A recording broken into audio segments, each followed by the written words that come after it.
بسم الله الرحمن الرحيم. هل أتاك حديث الغاشية؟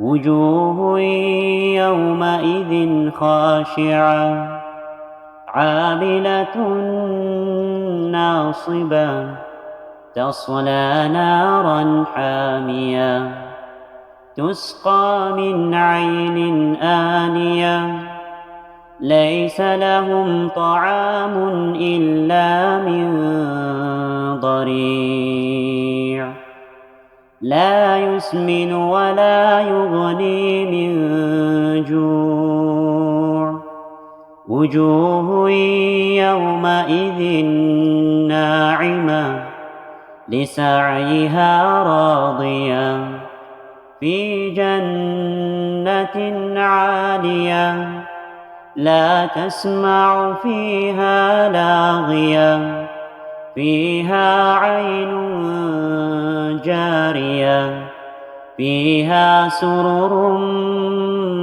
مرفوعة وأكواب موضوعة ونمارق مصفوفة وزرابي مبثوثة أفلا ينظرون إلى الإبل كيف خلقت وإلى السماء